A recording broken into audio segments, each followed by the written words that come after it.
మనం క్రిస్మస్ సీజన్లో ఉన్నాం. క్రిస్మస్ సీజన్లో దేవుడు దిగి రాకపోతే ఏమవుతుండే? ఈ దిన వాక్యము, యేసు ప్రభువు ఈ లోకానికి రాకపోతే ఏమైపోతుండే? ఈ క్రిస్మస్ సీజన్ ఒక క్రైస్తవులు చేసుకోరు.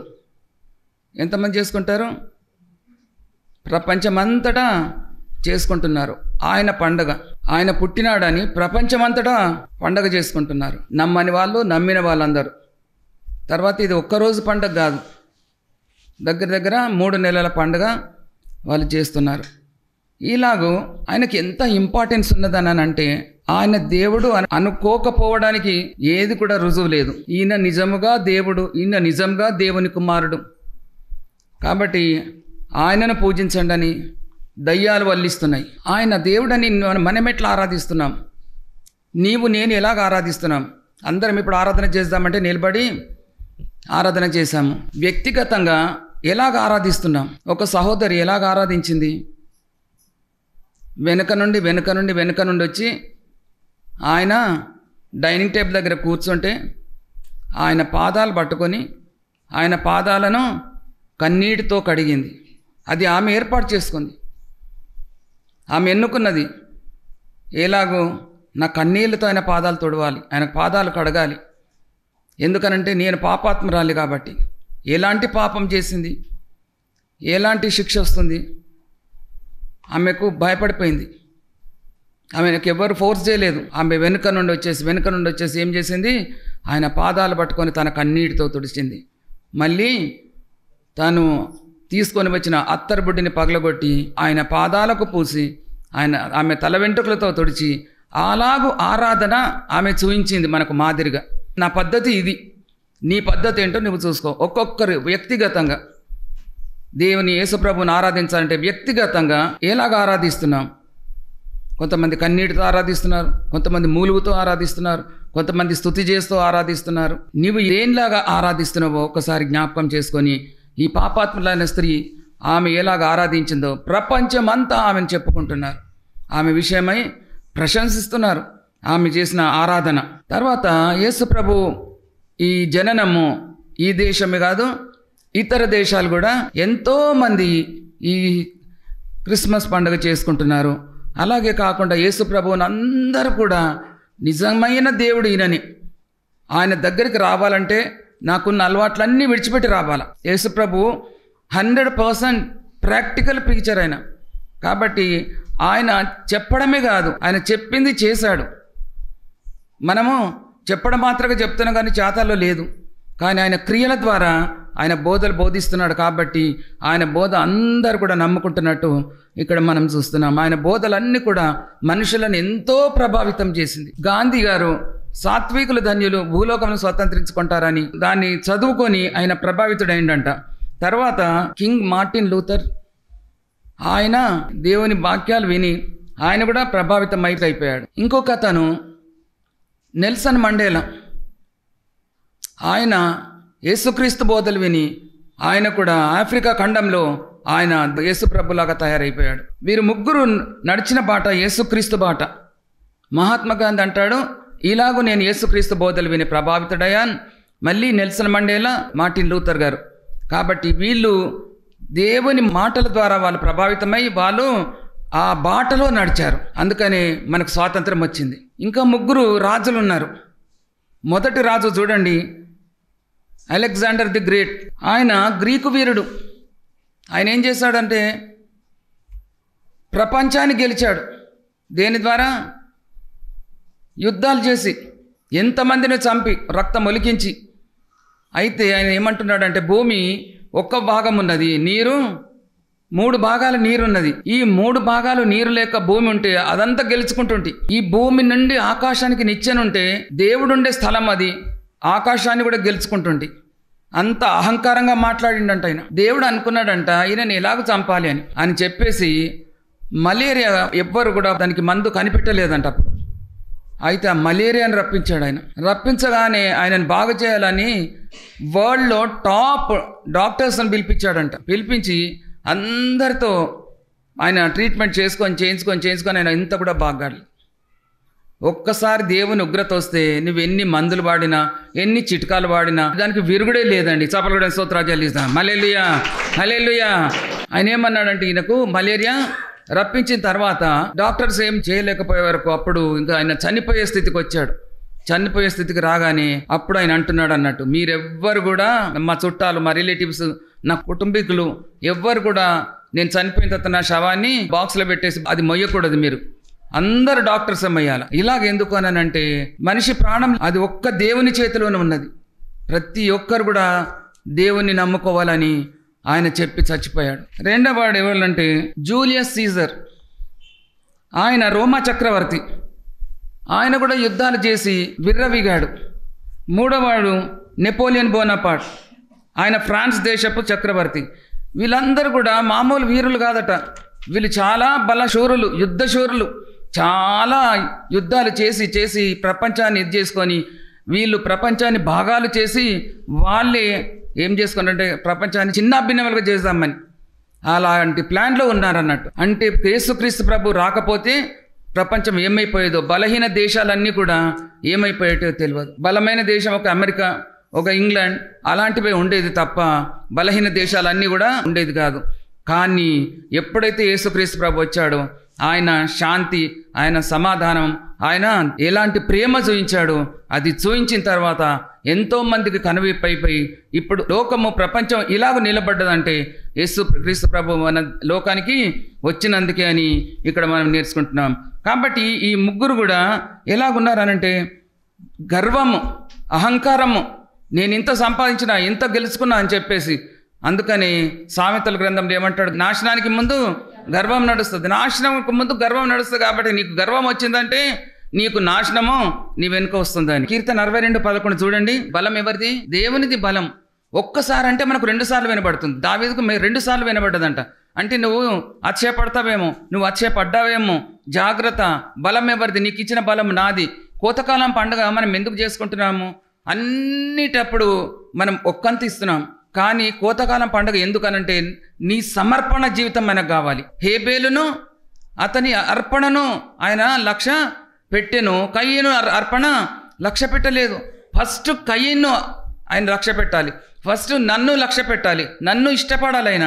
తర్వాత నా అర్పణ నేను ఎంత ఇస్తున్నది. పేద విధవరాలు వస్తుంటే ఆయనకు ఇష్టమైన ఆమె రావడం, ఆమెను అంగీకరించాడు మొదలు. ఆమె వేసే కానుకను తర్వాత అంగీకరించాడు. అలాగూ మనం ఎట్లా అంటే అహంకారంతో ఉన్నామా, గర్వంతో ఉన్నామా, మదాంధకారంతో ఉన్నామా, ఎలాగూ దేవునికి అయిష్టంగా ఉన్నామా, నువ్వు ఎన్ని కోట్లు వేసినా కానీ లాభం లేదు. నాకు నువ్వే నచ్చవు, నీ అర్పణ నాకెందుకు? అందుకనే మనము ఆయనకు ఇష్టంగా ఉంటేనే నీ అర్పణ తీసుకుంటాడు. నీకు ఆయుష్ని ఇస్తాడు, నీకు ఆరోగ్యం ఇస్తాడు, నీకు సంతోషం ఇస్తాడు, నీకు ఆనందం ఇస్తాడు. నీవు ఇచ్చిన ఆ అర్పణ ద్వారా 1000 తరముల వరకు జీవితం ఉంటుందండి. హల్లెలూయా. ఆశీర్వాదము 1000 తరముల వరకు. ఎంత కృపనో చూడండి. నువ్వు ఇచ్చే 20 రూపాయలు, నువ్వు ఇచ్చే 2 రూపాయలు, అది కూడా కాదు. చంద డబ్బాలో ఏమేస్తున్నారు? వెయిట్ చూసుకుంటే అది ఒక స్లిప్ వస్తుంది చూడండి, ఆ స్లిప్ వేశారు.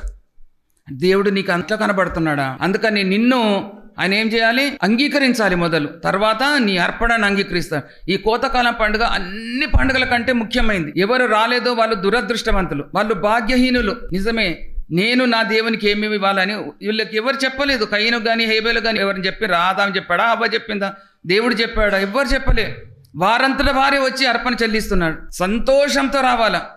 ఆ దినము అందరికంటే ఎక్కువ పబ్లిక్ రావాలా. అందుకనే ఇక్కడ చూడండి, నాశనంకు ముందు గర్వం నడుస్తుంది. కాబట్టి ఈ ముగ్గురిని కూడా దేవుడు ఏం చేశాడు? ఒక్కరి వెనుక ఒక్కరిని చంపేశాడు. మరణం తప్పించడా యెహోవా వశం. నెపోలియన్ బోనాపార్ట్ చిన్న సోల్జర్ నుంచి ఆయన ఏమైపోయాడు?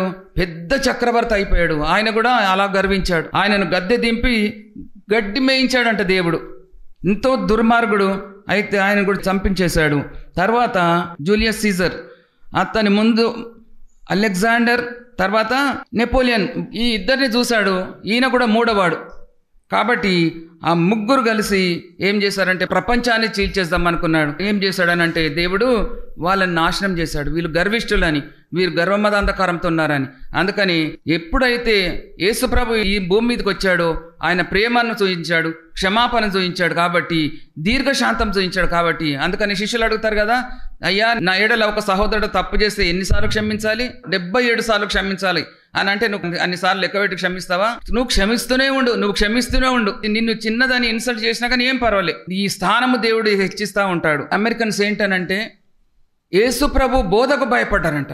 అందుకని ఆ దేశము రిచెస్ట్ కంట్రీగా అది అక్కడ ఇదైంది. ఇంగ్లాండ్ దేశంను బైబిల్ని బట్టి ఇవన్నీ ఫౌండేషన్స్ అన్నీ కూడా క్రీస్తు బోధలో ఎదిగాయంట. ఇంగ్లాండ్ దేశం, అమెరికా దేశం అంతా కూడా క్రీస్తు బోధలో ఎదిగినాయని, కాబట్టి వీరి ద్వారా ప్రపంచము నిలబడిందని ఇక్కడ మనం నేర్చుకుంటున్నాం. అలెగ్జాండర్ ఏమన్నాడు? యేసు ప్రభుని అన్నాడంట, ఈయన పేదవాడు, వడ్లవాని కొడుకు, బాల బోధలు మనం ఎందుకు వినాలని చెప్పేసి అందరిని కూడా ఇది చేశాడు. ఆయన ఈ ఫ్రాన్స్ రాజు సీజర్ జూలియస్, తర్వాత నెపోలియన్ బోనాపార్ట్, తర్వాత అలెగ్జాండర్ ద గ్రేట్, వీరు ప్రపంచాన్ని నాశనం చేయడానికని ఇది చేశారన్నట్టు. అయితే బలవంతులైన దేశాలు ఈ బక్కవారి మీద పడితే మనం ఎవరు కూడా ఉండకపోతుంటాం. కాబట్టి వాళ్ళను దేవుడు ఉంచలేదు, వాళ్ళని నాశనం చేశాడు. అందుకని యేసు ప్రభువును చూసి నేర్చుకుందామంటే ఆయన శాంతి దూత, ఆయన శాంతి అని ప్రపంచానికి శాంతిని ఆయన చూయించాడు. కాబట్టి బలహీన దేశాలు కూడా ఇప్పుడు మెల్లమెల్లగా బలపడ్డాయి. కీర్తన 49:7, ఎవడునో ఏ విధం చేతనైనను తన సహోదరుని విమోచించలేడు. ఎవ్వరునో ఏ విధం చేతనైనా, నీ దగ్గర డబ్బున్నా, నీ దగ్గర పలుకుబడి ఉన్నా, నువ్వు పెద్ద డాక్టర్ అయినా, ఆయన అలెగ్జాండర్ను బ్రతికించలేకపోయాడు. తన సహోదరుని విమోచించలేడు. విమోచన అని అంటే రక్తముతో విమోచించడం. ఎవరైనా బందీలుగా ఉంటే ఏ దాంట్లో నుండి మనం డబ్బులు ఇచ్చి వాళ్ళని విడిపించాలి, అది విమోచన. ఇప్పుడు ఒక వేశ్యాగృహంలో ఒక లేడీ ఉన్నదనుకోండి, ఆమెను విడిపించాలంటే వాళ్ళందరినీ మనము కంట్రోల్లో తీసుకోవాలి. తర్వాత ఎంత కట్టాలో అంత కట్టాలి. తర్వాత ఆమెకు చేయూతనివ్వాలి కదా, ఆమెకు సొసైటీలో ఒక పేరు కల్పించాలి. అంటే ఆమెను పెళ్ళే చేసుకోవాలి, లేదంటే మంచి ఉద్యోగం ఇవ్వాలి. అలాగూ ఎవడును ఏ విధం చేత తన సహోదరుని విమోచించలేడు. కానీ యేసుక్రీస్తు ఒక్కడే ప్రపంచంలో ఉన్న వారందరినీ కూడా తన రక్తం చేత కొనుక్కున్నాడు మనల్ని. చప్పలు కూడా స్తోత్రాలు చెల్లిస్తాం. హల్లెలూయా. కాబట్టి యేసు ప్రభు ఎందుకు వచ్చాడు? రాకపోతే ఏమవుతుంది? కొద్దిగా నేను చెప్పాను. ఎట్లాగూ అనంటే బలవంతులైన రాజులు బలహీనుల మీద పడితే ప్రపంచమంతా నాశనం చేసేవాళ్ళు. అందుకని యేసు ప్రభు వచ్చి శాంతిని చూయించాడు కాబట్టి, ప్రేమను చూయించాడు కాబట్టి, సమాధానాన్ని చూయించాడు కాబట్టి అక్కడ ఎవరు లేశారు? మార్టిన్ లూథర్ లేశాడు, మహాత్మా గాంధీ లేశారు, ఇంకా నెల్సన్ మండేలా లేశారు. వాళ్ళు దేశాలను వాళ్ళు సంరక్షించడం మొదలుపెట్టారు. ఒక గొర్రెల కాపరంట, ఆయనకు చాలా గొర్రెలు ఉన్నాయంటండి. ఆ గొర్రెలు 2 గొర్రెలు ఏం చేసినాయంటే కడుపుతోనున్నవి, 2 ఈనడానికి రెడీ ఉన్నాయి. అయితే ఒకటి మొదలే అది డెలివరీ అవుతుంటే ఈయన పోయి దానికి సహాయం చేస్తుంటే డెలివరీ అయిపోయింది. అది ఈనింది, పిల్ల ఉన్నది, తల్లి చచ్చిపోయింది. తల్లి గొర్రెను అక్కడ తీసేసి అక్కడంతా క్లీన్ చేసేసి ఇక్కడ చూసే వరకు ఇంకో గొర్రె ఈనుతుంది. అది కూడా డెలివరీ అవుతుంటే అక్కడికి వచ్చి దానికి సాయం చేసి దానికి ఇది చేస్తే అక్కడ ఏమైపోయిందంటే ఆ గొర్రె ఈనిన తర్వాత దాని పిల్ల చచ్చిపోయింది, తల్లి ఉన్నది. ఇక్కడనేమో పిల్ల బ్రతికింది, తల్లి చచ్చిపోయింది.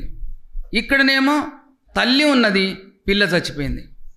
ఇప్పుడు ఆ పిల్లకు పాలు లేవు, దీని దగ్గర పాలు ఉన్నాయి, కానీ చూస్తే నా బిడ్డ కాదు. అయితే గొర్రెల కాపరి ఏం చేశాడు? ఆ బిడ్డను తీసుకొని వచ్చేసి చచ్చిపోయిన బిడ్డ తల్లి దగ్గరికి వచ్చి పాలు ఇవ్వడానికని ఇది చేస్తుంటే అది చూసి వాసన చూసి దాన్ని నాకింది.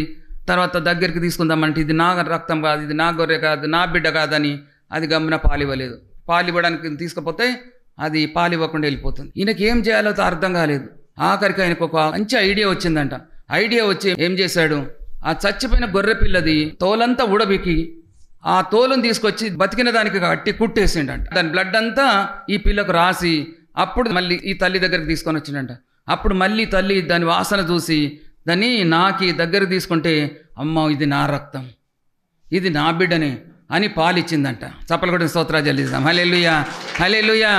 అందుకని ఆదాము హవ్వలను దేవుడు సృష్టించి ఏదైనా తోటలో పెడితే పాము ద్వారా లేదా సాతాను ద్వారా ఆదాము హవ్వలు పాపం చేసి దేవునికి దూరమైపోయిన వారు మరి దేవుని దగ్గరికి రావాలంటే ఇలాగూ. ఎందుకంటే మనం సాతాను క్రియల్లో ఉన్నాము, సాతాను అన్ని వేషాలు వేసుకొని మనం ఉన్నాము, సాతాను దాంట్లో మనం మునిగిపోయాము. దేవుని దగ్గరికి రావడానికి మనకి ఏదీ లేదు. కాబట్టి యేసు ప్రభువే కిందికి వచ్చి అప్పుడు ఆయన సిలువలో మరణించి ఆయన రక్తం చేత శుద్ధి చేసుకున్నాడు. ఆయన రక్తం చేత శుద్ధి చేసుకుంటే అప్పుడు యేసుప్రభు ఏమంటున్నాడంటే నా తండ్రి దగ్గరికి వెళ్ళడానికి ఇదే మార్గం. అప్పుడు తండ్రి ఏమంటుంటే నీవు నా కొడుకు రక్తంతో కడగబడిన బిడ్డవు, నా బిడ్డవు అని చెప్పేసి ఆయన దగ్గర తీసుకుంటున్నాడు. ఎప్పుడైతే మనం అలాగూ బాప్తిస్మం తీసుకొని మారు మనసు పొంది ఎప్పుడైతే మన క్రీస్తు దగ్గరికి వస్తున్నామో తండ్రి మనల్ని అంగీకరిస్తున్నాడు. ఎందుకనంటే నా కొడుకు రక్తం ద్వారా నువ్వు కడగబడ్డావని, నా కొడుకు పేరు పెట్టుకున్నావని. యేసు ప్రభు ఎందుకు వచ్చాడు ఈ లోకానికంటే షేమ్ అనుభవించడానికి, ఇంకా పెయిన్ అనుభవించడానికి, అవమానం అనుభవించడానికి, నిందను భరించడానికి. ఎవరైతే యేసుక్రీస్తు కొరకు అవమానం భరిస్తారో, నిందను భరిస్తారో వారినే దేవుడు దాన్ని తీసుకొని వెళుతున్నాడు. దేవునికి మనము సాక్షులుగా జీవిస్తున్నాం. ఆయన అది కోరుకుంటున్నాడు. నా కొరకు నువ్వు కొద్ది దినంలో శ్రమని తాత్కాలికమే కాబట్టి చాలా హార్డ్గా ఉన్నదాన్ని ఇది చేయొద్దు, దానికి మీరు భరించండి, మీకు పరలోక రాజ్యం మీదవుతుందని ప్రభు మనతో మాట్లాడుతున్నాడు. హల్లెలూయా, హల్లెలూయా. కాబట్టి సాతాను క్రియల్లో మనం ఉన్నాము. వాడు తండ్రి అయిన దేవునికి మనకు మధ్యలో అడ్డుగోడ పెట్టాడంట కదా. మధ్యలో అడ్డుగోడ పెడతా గోడను పగలగొట్టడానికి, గోడను విరగొట్టడానికి మనకు మూడో పర్సన్ కావాలి. ఎవరున్నారు? యోబు అంటాడు, అయ్యో నాకు నా దేవునికి న్యాయం తీర్చడానికి మధ్యవర్తి ఎవరు లేడే. యోహాను 8:46 చదవండి. ప్రభు అంటున్నాడు, నాలో పాపం ఉన్నదని ఎవడు స్థాపింపగలడు? పాప సహితునిలో నుండి, పాప సహితులం మనము, పాపంలోనే ఉన్నాం మనం, పాపంలోనే తల్లి గర్భం కన్నది కదా, పాపంలోనే పెరిగినాం, పాపంలోనే ఉన్నాం, పాపలోకంలోనే ఉన్నాం. కానీ ఎప్పుడైతే క్రీస్తుని నమ్ముకుంటున్నామో పాప సహితునిలో నుండి పాప రహితుడేలాగా పుట్టగలుగుతాడు అనంటే మనం పాపంతో నిండిన వారం, పాపంలో ఉన్నవారం. కాబట్టి మనలో నుండి పరిశుద్ధుడు ఎలాగొస్తాడు? కన్య అయిన మరియా, యోసేపు ఇద్దరు కూడా ప్రార్థనా పరులు, నీతిమంతుడైన యోసేపు అని రాసింది. వర్జిన్ మేరీ, ఆమె కూడా పాపం లేకుండా ఉన్నది. కాబట్టి వారిద్దరిని దేవుడు ఎన్నుకున్నాడు. వారు నిందను భరించారు, వారు అవమానాన్ని భరించారు, లోకరక్షకుని లోకానికి ప్రత్యక్షపరిచారు. హల్లెలూయా. ఎవరే గాని అవమానాన్ని, నిందను భరిస్తే అప్పుడు దేవుడు మనల్ని ఏం చేస్తున్నాడంటే తన సొత్తుగా చేసుకుంటున్నాడు, మనల్ని అంగీకరిస్తున్నాడు. ఇక్కడ చూస్తే మరి 8:46 ఏమంటున్నాడు? నాలో పాపం ఉన్నదని ఎవరు స్థాపింపగలరు? పాపం లేని అతను మన కొరకు ఆయన రక్తం చెందించి మనము ఆయన మీద ఆయన ఒప్పుకునే వరకు మన పాపాలన్నీ ఆయన లోపలికి వెళ్ళిపోతున్నాయి. యేసుప్రభు నా రక్షకుడు, యేసుప్రభు నా దేవుడు అని మనము ఆయనను అంగీకరిస్తే మన పాపాలన్నీ ఆయనలోకి పోయి ఆయన పరిశుద్ధత అంతా మన లోపలికి వస్తుంది. అందుకని దేవుడు మనల్ని నిందారహితులుగా చేయడానికి ఈ లోకానికి వచ్చాడని ప్రభు మాట్లాడుతున్నాడండి. కాబట్టి మనం ఎన్ని అప్పులతో, మనం ఎన్నో నిందలతో మనము నలిగిపోతున్నాం, ఈ అస్వస్థత రోగాలతో నలిగిపోతున్నాం. మనం క్రిస్మస్ అంటే ఏంటి? మన కొత్త బట్టల, పిండి వంటల, కేక్సా, పెయింటింగ్లా, డెకరేషన్సా, ఏమేమో పెట్టుకొని అందరికి చెప్తున్నాం మా పండుగ వచ్చిందని చెప్పడం కాదు, క్రియల్లో చూపించండి అని ప్రభు మాట్లాడుతున్నాడు. క్రియల్లో ఎలాగ చూపిస్తావు? నీ క్రియలు ఏవి అనంటే ఇదే నా రక్షకుడు చేసిన పని, ఇది నేను కూడా చేస్తాను, నేను సహాయం చేస్తాను. నువ్వెంత తిట్టినా నేను నిన్ను తిట్టను, ఎంత భయంకరమైన పనులు చేసినా నేను నిన్నేమి కూడా నన్ను, ఎందుకంటే నా దేవుడు నేర్పింది ఇది కదా. ఎంతమంది అంటారు మీకు రోషం లేదా? క్రైస్తవులు మాత్రం రోషం లేదా? అసలు ఎంతమంది తిడతారో, ఎంతమంది భయంకరంగా అంటారు. యేసుప్రభు ఈ లోకంలో ఉన్నప్పుడు అన్ని కూడా సూచక్రియలు చేశాడు, అద్భుతాలు చేశాడు. యేసుప్రభుకి ఆకలైందా? ఎక్కడైంది? ఉపవాసం అన్నప్పుడు ఆకలి కొని అంజూరపు చెట్టు దగ్గరికి వచ్చాడు కదా, అంజూరపు చెట్టు పండ్లు ఇవ్వలేదు. హల్లెలూయా. ఆయనకు ఆకలి అయితే ఆయన రొట్టెలు చేసుకొని తినలేడా? ఆయన చేసుకొని తినలేదు. దాహమైంది, ఆయనకు దాహమైంది. సమరయ స్త్రీ దగ్గరికి వచ్చి నీళ్ళు ఇమ్మంటున్నాడు, ఆయన నీళ్లు సృష్టించుకొని తీసుకోలేడా? అక్కడ అందరు పన్ను కడుతున్నారు, పన్ను కట్టడానికి డబ్బులు లేవు ఆయన దగ్గర. అన్ని కూడా ఆయన సృష్టించింది, ఆయన సృష్టి, కానీ ఆయనకు డబ్బులు లేవు. పేతురు రాగానే, సీమోనా నీకు ఏమనిపిస్తుంది? నువ్వు సముద్రానికి వెళ్ళి ఫస్ట్ నువ్వు ఒక చేపను పట్టుకో, దాంట్లో షెకెల్ ఉంటుంది, 1/2 షెకెల్ నీకు 1/2 షెకెల్ నాకు పన్ను కట్టేసిరా అంటున్నాడు. ఆన్ ద స్పాట్ అంత తగ్గించుకున్నాడండి. ఆయన పెద్ద ఉన్నోడు కాదు, పెద్ద రాజుల ఇంట్లోకి పుట్టలేదు, ఆయన దగ్గర రాజరికం లేదు, ఏది లేదు. పేదవాని దగ్గర పుట్టాడు, ఆకలి సహించాడు. ఆయన డబ్బులు లేక ఎంత పేదరికం సహించాడు. ఇవన్నీ చేసి కూడా ఆయన ఏం చేశాడనంటే లోకాన్ని జయించాడు. హల్లెలూయా కదా. అనేకమైన రోగులను స్వస్థపరిచి అనేక మందికి అన్నం పెట్టాడు, దప్పి తీర్చాడు. కానీ ఆయనకు ఆకలి వేస్తే ఆహారం లేదు, దాహం వేస్తే ఆయనకు నీళ్లు లేవు. కాబట్టి ఆయన దాహం అనుభవించాడు, ఆకలి అనుభవించాడు, ఆయన పేదరికాన్ని అనుభవించాడు. అవన్నీ చేసి లోకాన్ని జయించుకున్నాడు. చెప్పాను కదా, నీ పాపాన్ని నా పాపాన్ని ఆయన భరించి ఆయన దగ్గరకు వచ్చేసి యేసుప్రభు నా రక్షకుడు అంటే చాలు, మన పాపాలన్నీ ఆయన లోపలికి పోతున్నాయి. చూడండి 1 యోహాను పత్రిక 1వ అధ్యాయం 7వ వచనం. ఆయన కుమారుడైన యేసు రక్తము ప్రతి పాపము నుండి మనను పవిత్రులనుగా చేయను. చూసారా, ప్రతి పాపం నుండి, చిన్న పాపమైనా పాపమే, తప్పే. అందుకని ప్రతి పాపము నుండి ఆయన రక్తము మనల్ని శుద్ధి చేస్తున్నది, మనల్ని క్షమిస్తున్నది. దేవుడే రక్షించుకుంటాడు అందరినీ. ఒక సమయం వస్తుంది వాళ్ళకు, ఎంత మొండోడైనా, ఎంత రాక్షసుడైనా, ఎంత భయంకరమైనవాడైనా వాడు దేవునికి దాసుడైపోతాడు. కాబట్టి చూడండి, ఇక్కడ క్రిస్మస్ పండుగను ఒక్క మనిషిని మార్చినావంటే ఆ కుటుంబం అంతా క్రిస్మస్ చేసుకుంటుందండి. ఒక కుటుంబం మారితే అక్కడున్న ఏరియా అంతా కూడా ఏమి క్రిస్మస్ చేసుకుంటుంది. అందుకని ప్రభు రాకముందు క్రిస్మస్ లేకుండే కానీ ఇప్పుడు క్రిస్మస్ ఎలాగనంటే ఒక మనిషిని మారుస్తేనే అదే క్రిస్మస్. ఒక 3 పాయింట్లు మనం ఇంతకుముందు నేర్చుకునేది. యేసు ప్రభు పుట్టకుండా ఉంటే లోకమంతా అల్లకల్లోలం అయిపోయేదని అని చెప్పేసి ఆ ముగ్గురిని మనం నేర్చుకున్నాం కదా. ఏది? గ్రీక్ చక్రవర్తి, తర్వాత రోమా చక్రవర్తి, ఫ్రాన్స్ చక్రవర్తి.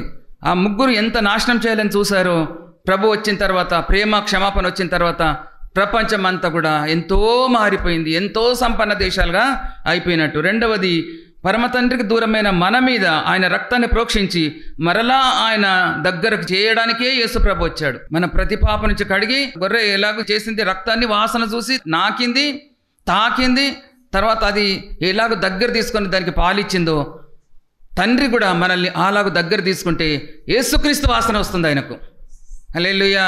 ఆయన సువాసన వస్తుంది కాబట్టి మనల్ని ఆయన అంగీకరిస్తున్నాడు, అంగీకరించి తన రాజ్యానికి అధిపతులుగా ఆయన చేస్తున్నాడండి. చూడండి, మూడవది, దేవుడు అంత సాక్రిఫైస్ చేయడానికి, షేమ్, అవమానం, నిందను ఆయన భరించడానికి కారణం ఏంటి?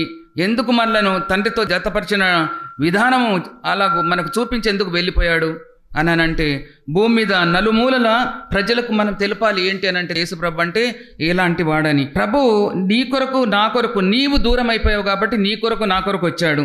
వచ్చిన దేవుని దగ్గరికి రావడానికి వెనకడుగు వేయొద్దని సత్యాన్ని చెప్పండి. యేసయ్య అన్నాడు, రోగికి వైద్యుడు కావాలి, పాపికి రక్షకుడు కావాలి. హల్లెలూయా. పాపంలో ఉన్న వ్యక్తికైనా ఎవ్వరు కానీ చర్చికి వస్తానంటే మనం ఆటంకపరచొద్దు. నీవు ఇలాంటి వాడివి అలాంటి వాడివి అనొద్దు, మనం గేలి చేయొద్దు, అందరి రప్పించాలి. ఆమె వేశ్యనే కానీ, ఆమె పాపిష్టిదే కానీ, ఆయన తాగుబోతే కానీ, ఆయన తిరుగుబోతే కానీ, ఎట్లాంటి వాడైనా దేవునికి లేని అబ్జెక్షన్ మనకెందుకు? కాబట్టి అందరి కూడా చర్చి ప్రతి ఒక్కరికి ఇది వైడ్ ఓపెన్. కాబట్టి అందరు కూడా మనం ఆహ్వానించాలని ప్రభు మాట్లాడుతున్నాడు. రక్షణ సువార్త నువ్వు చెప్పాలనంటే నీకు సాక్ష్యం ఉండాలి. ఏం సాక్ష్యం ఉంది నీ దగ్గర? సాక్ష్యం లేకుండా మైక్ పట్టుకునేది నీకు అధికారమే లేదని అంటున్నారు. నీవెవరికి సాక్ష్యం చెప్తున్నావు? నువ్వెవరిలాగున్నావు? అలెగ్జాండర్ వాళ్ళు ఉన్నావా? నెపోలియన్ బోనపార్టే వాళ్ళు ఉన్నావా? లేదా సీజర్ ఆయనలాగున్నారా? లేదా మహాత్మా గాంధీ, లేదా మార్టిన్ లూథర్, నెల్సన్ మండేలా వీళ్ళలాగున్నామా? మనం ఏం చేద్దామంటే ఒక్క మనిషిని మనం మారుస్తాం, ఒక కుటుంబాన్ని మనం మారుస్తాం. ఆ ఏరియా అంతా కూడా వెలుగే. మనం లోకానికి వెలుగు, మనం లోకానికి ఉప్పు. నీ మాటలు ఉప్పుగా ఉండాలి, నీ మాటలు రుచిగా ఉండాలి. నువ్వు మాట్లాడుతుంటే ఎవరైనా చూస్తే వినాలి, వినాలి, ఇంకా వినాలి, పరిగెత్తి రావాలి. మనము మన కుటుంబాలు, మన పిల్లలు కదా, మన భార్యలు, మన భర్తలు, మన సంసారం, సంతానం ఇదే చూసుకుంటున్నాం. నామకాది క్రైస్తవులు ఉండకండి. ఎందుకనంటే ఇంక అయిపోయింది, సమయం లేదు మనకు, ఇంకా సమయం చాలా సంకుచితం. కాబట్టి నీ అలవాట్లన్నీ విడిచిపెట్టేసి నీవు దేవునికి దగ్గరగా బ్రతుకుతే, దేని కొరకు బ్రతుకుతున్నావు? నీ కడుపు కొరకు బ్రతుకుతున్నావా? నీ బట్టల కొరకు బ్రతుకుతున్నావా? నీ ఎంజాయ్మెంట్ కొరకు బ్రతుకుతున్నావా? నీ జ్యువెలరీ కొరకు బ్రతుకుతున్నావా? నీ ఫర్నిచర్ కొరకు బ్రతుకుతున్నావా? నీకు మంచి ఇల్లు కావాలని బ్రతుకుతున్నావా? అందరి లోపల నాకు పరపతి ఎక్కువ కావాలని, ఇన్ఫ్లుయెన్స్ కావాలని దాని కొరకు బ్రతుకుతున్నావా? నేను అందరిలో ప్రామినెంట్గా ఉండాలని అనుకుంటున్నావా? అవన్నీ కూడా దేవుడు చూస్తాడండి. వ్యర్థం, వ్యర్థం, తుచ్చమైన వాటికి, భేయమైన వాటిని విడిచిపెట్టండి అని ప్రభు మాట్లాడుతున్నాడు. హల్లెలూయా. కాబట్టి దేవుడు మనకు చేసిన మేలు, దేవుడు తన ప్రాణాన్ని అర్పించడానికి ఇక్కడికి వచ్చాడండి. మనం ఎంత సంతోషంగా గంతులేస్తున్నాం, కానీ తండ్రి తన కుమారుని ఇక్కడ పంపడానికి ఎంత దుఃఖపడుతున్నాడు తండ్రి. 1000 కిలోమీటర్ల నుంచి ఆయన మన దగ్గరికి వస్తే మనం ఆయనకు విచ్చలవిడిగా ఉన్నట్టు చేసినాం. కానీ ఇప్పుడు యూదా గోత్రపు సింహం లాగా వస్తున్నాడు. హల్లెలూయా. సింహము అడవికి రాజు కదా. ఆ సింహం ముందుకు రావడానికి ఎవరు భయపడతారండి? చిన్న జంతువులు భయపడతాయి, పెద్ద జంతువులు భయపడతాయి కదా, తర్వాత మనుషులు భయపడతారు, అందరూ భయపడతారు సింహానికి. దాని పిల్లలు భయపడతాయా? దాని పిల్లలు భయపడవు. కాబట్టి ఎవరు మనము? యూదా గోత్రపు సింహం పిల్లలము. యేసు ప్రభు వస్తున్నట్టు సంతోషపడాలి, భయపడొద్దు. హల్లెలూయా. ఈ క్రిస్మస్ అన్ని క్రిస్మస్ల లాగా ఉండొద్దు, ఒక అద్భుతమైన క్రిస్మస్ లాగా ఉండాలి. నేను ఒక ఆత్మను రక్షించాను, నాదంతా కూడా ఆడంబరం అంతా దేవునికి, నా సమస్తం కూడా నా దేవునికి. కాబట్టి నేను ఆయన వల్ల తగ్గించుకొని వదకు తెచ్చు గొర్రెపిల్ల వలె నేను కూడా ఉంటానని చెప్పేసి అలాగూ తగ్గించుకొని ఉండి దేవునికి మహిమకరంగా జీవిస్తాం. దేవుడి వాక్యాన్ని దీవించునుగాక. మహోన్నతులైన దేవా, మహాగణుడా, మీకే స్తోత్రాలు వందనాలు. మీరు ఇచ్చిన వాక్యం కొరకు మీకే స్తోత్రాలు వందనాలు. మీరే ప్రభా ఒకవేళ ఈ భూలోకానికి రాకపోతే భూమి ఎలాగుండేది, ప్రపంచం ఎలాగుండేది అని చెప్పి మేము నేర్చుకున్నాం. వాక్యం ద్వారా మీరు మాతో మాట్లాడారు ప్రభా. మీరు ఒకవేళ భూమి మీదకి రాకపోతే బలవంతులైన రాజులు ఆయా భూమిని పంచుకొని బలహీనలను బక్క చిక్కిన దేశాలన్నీ కూడా చంపేవాళ్ళు తండ్రి. కానీ మీరు వచ్చారు, మీరు శాంతిని ప్రభ చూపించారు, ప్రేమను క్షమాపణను మీరు దయచేశారు, చూయించారు. అది చూసి ప్రభ మేమందరం నేర్చుకొని ఒకరినొకరు క్షమించి ఒకరినొకరు ప్రేమ కలిగి ఉండడానికి మీరు మాకు ప్రభ శాంతిగా ఉండడానికి మాకు నేర్పించారు. కాబట్టి ఇంతవరకు మేము ఫలిస్తూ ఉన్నాం తండ్రి. ఆశీర్వదించండి, దీవించండి. ఆయా ప్రతి ఒక్కరి కుటుంబాల్లో మేము మీ వాక్యాన్ని నాటి అందరికీ ప్రభ కుటుంబాలుగా మీ మందిరానికి వచ్చి మీ నామను గొప్ప చేసే బిడ్డలుగా వాడుకోండి. ఎవ్వరు కూడా ప్రభ సాక్ష్యం లేకుండా ఒట్టిగా ఉండకూడదు తండ్రి. ప్రతి ఒక్కరు సాక్ష్యం ద్వారా ఎంతో మంది ఆత్మలను కనడానికి సహాయం దయచేయండి. విన్నవారు విన్నట్టు ఉండకుండా లోకంలోనికి బయటకు వెళ్ళి ఎంతో మందికి వాక్యం చెప్పి ఎంతో మందికి సాక్ష్యం చెప్పి ఎంతో మందిని రక్షించే బిడ్డలుగా వాడుకోమని నా ప్రార్థన పరిశుద్ధులు చేసుకుని ప్రతిఫలం దయచేయమని యేసుక్రీస్తు అతి పరిశుద్ధ నామములో అడిగి వేడుకొంచుంటున్నాను తండ్రి. ఆమేన్. యేసు రక్తమే జయం, ప్రభు యేసు నామే జయం, ప్రభు యేసు రక్తం సంపూర్ణ విజయం కలుగునుగాక. ఆమేన్. అందరికీ ప్రైజ్ ది లార్డ్ అండి. Praise the lord. దేవుడు మిమ్మల్ని అందరిని ఆశీర్వదించునుగాక.